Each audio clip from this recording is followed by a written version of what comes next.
da gente falar de saúde.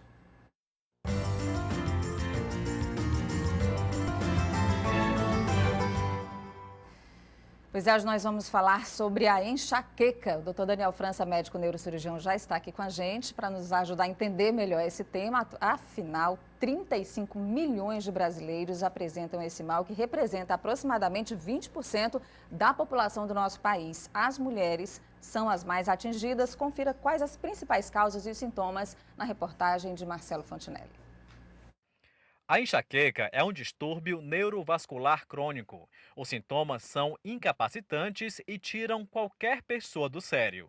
A recepcionista Aliana Oliveira sente na pele, ou melhor, na cabeça, os tormentos provocados pela enxaqueca. Ela conta que o problema começou há 5 anos. Quando sente crise, Aliana procura o médico, mas quando menos se espera, a dor volta a incomodar. Muitas náuseas, vontade de ficar deitada todo o tempo no escuro, mesmo só vontade de ficar só deitada o tempo todo. A enxaqueca é caracterizada por fortes dores latejantes, constantes e geralmente acompanhadas de náuseas. E quando lembramos as mulheres, elas são as mais afetadas. 1 em cada 4 sofre desse mal. Para os especialistas, isso se explica porque os homens só produzem a testosterona, enquanto as mulheres sofrem 2 modificações por mês. Em 15 dias, elas produzem o estrógeno e nos outros dias, a progesterona. Esses hormônios afetam o sistema límbico, que tem ligação com as emoções, a memória e a produção de hormônios sexuais. A Organização Mundial de Saúde estima que no Brasil 20% da população sofrem de enxaqueca. O número é alarmante. Representa, em média, 35 milhões de brasileiros com esse problema. A causa da enxaqueca é genética, mas as crises podem aparecer por fatores ambientais. Odores, claridade e barulho passam a incomodar ainda mais quem está em crise. Apesar de não ter cura, existem tratamentos eficientes para o controle das dores. Mas o paciente precisa mudar o estilo de vida. Manter o peso ideal, dormir bem e praticar atividade física ajudam e muito na prevenção da dor. Somente o especialista pode prescrever o medicamento ideal para a enxaqueca. A automedicação é condenada pela medicina. Vamos começar aqui a nossa entrevista com o médico neurocirurgião Daniel França, falando sobre esse assunto, automedicação. Doutor Daniel, bom dia. Bom dia. A questão da ingestão exacerbada de analgésicos, por exemplo, que é incluída aí nessa prática da automedicação, ela pode piorar os quadros de enxaqueca? Pode. Um dos problemas da tendência à automedicação é porque os pacientes só tendem a se automedicar naturalmente quando estão sentindo dor. E quando estão sentindo dor, recorrem aos analgésicos. Muito bem. O uso abusivo de analgésico acaba perpetuando o ciclo da dor. Então você trata a dor, ela diminui temporariamente, mas como você não está tratando o âmago da doença, a dor vai voltar e você vai tomar novamente analgésico, provavelmente em dose maior. Então acaba que a automedicação, por ser baseada nos analgésicos, ou seja, no tratamento da crise e não da causa da crise, isso aí vai levar à cronificação do quadro doloroso. Então eu aborto a crise usando os analgésicos ou outras medicações como anti-inflamatórios, mas aí depois eu tenho que procurar saber o que está provocando a enxaqueca. Bom, a primeira coisa é ter certeza de que se trata de enxaqueca. A segunda coisa é tratar a crise da maneira adequada, porque como a maior parte das crises da enxaqueca é de moderada a grave, ou seja, quase sempre incapacitante, 90% dos casos, você não deve usar exclusivamente o analgésico. Ele não vai ter um efeito 100%. Você vai precisar de outras coisas que são mais específicas para o tratamento da dor de enxaqueca.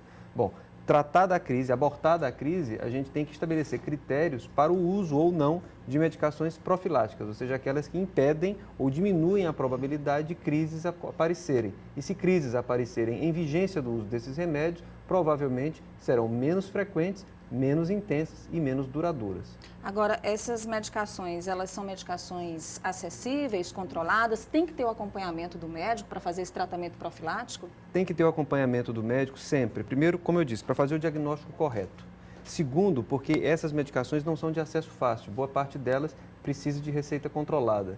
E nem todo mundo reage da mesma forma aos mesmos remédios. Então, é importante que o especialista identifique qual é o perfil daquele paciente e quais são as drogas mais indicadas para a profilaxia da enxaqueca naquele paciente. Agora, a gente está falando de profilaxia, a gente falou também que a maioria dos pacientes é mulheres, as mulheres são as mais atingidas, e tem a questão da TPM também, que teria uma relação com as crises de enxaqueca. Existem medicamentos que podem amenizar os sintomas da TPM e, consequentemente, amenizar as crises de enxaqueca?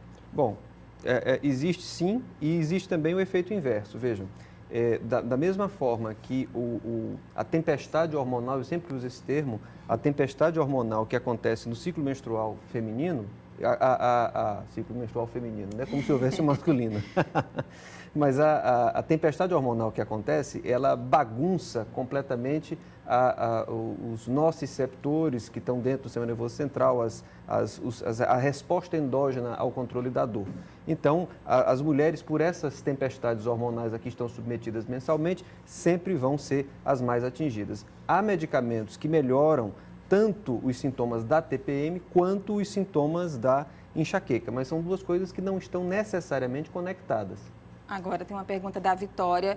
Doutor, eu gostaria de saber se sensibilidade ao barulho e à claridade e tontura se estão relacionadas à enxaqueca. Diretamente. A sensibilidade à claridade chama-se fotofobia, está presente em 90 a 95% dos casos de enxaqueca e boa parte das vezes é fator excludente. Quer dizer, se a pessoa tem sintomas que não são extremamente claros de enxaqueca e não tem fotofobia, é um critério para nós desconfiarmos do diagnóstico de enxaqueca. Fotofobia é extremamente frequente, fonofobia, intolerância ao barulho, também é extremamente frequente. E tem um outro detalhe que foi ratificado na cultura médica por um neurologista piauiense, Dr. Silva Neto, e diz o seguinte: a osmofobia, ou seja, a intolerância a cheiros muito fortes, é um fator quase patognomônico, quase condição sine qua non para o diagnóstico de enxaqueca. A Marina quer saber se o uso de anticoncepcional piora quadros de enxaqueca. Piora.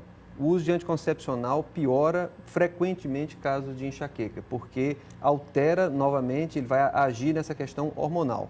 Então, os mecanismos variam de acordo com a mulher, de acordo com a idade da mulher, mas o uso de anticoncepcional quase sempre é incriminado diretamente na piora dos quadros de enxaqueca. Marcelo colocou na reportagem, doutor Daniel, sobre mudança de estilo de vida. Isso inclui prática de atividades físicas e também alimentação. A alimentação e alguns alimentos. E se fala muito de café, chocolate, vinho tinto, queijos. Esses alimentos realmente interferem para os pacientes que têm enxaqueca? O fator alimentar é muito importante, porque não é apenas o uso de determinados alimentos, mas a falta também. Da mesma forma que comer alguns alimentos pode desencadear a crise, o jejum também pode desencadear a crise e frequentemente desencadeia.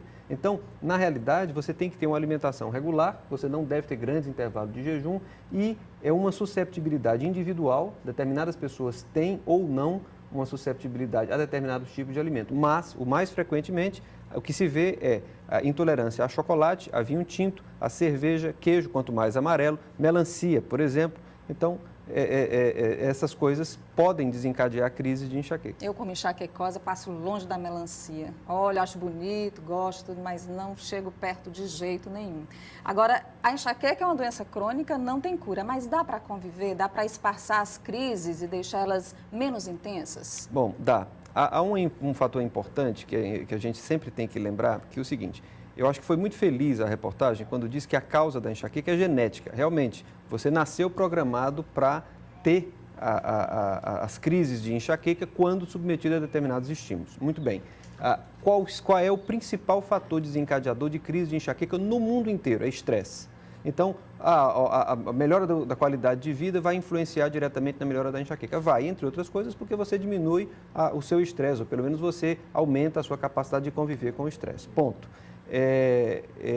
Eu acho que o tratamento ele tem que ser voltado para os fatores que desencadeiam as crises de dor naquela determinada pessoa.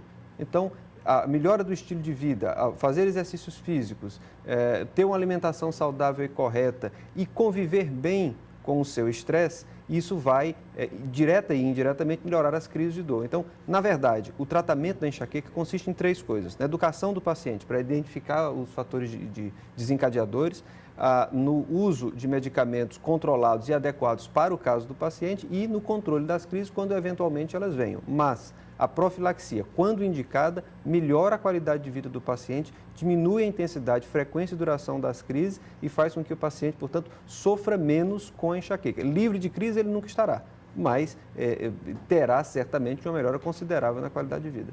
Muito bem, eu queria agradecer ao Dr. Daniel França, médico neurocirurgião. Muito obrigada pela entrevista. E daqui a pouco você pode rever esse vídeo sobre a enxaqueca na nossa página no Notícia da Manhã no cidadeverde.com.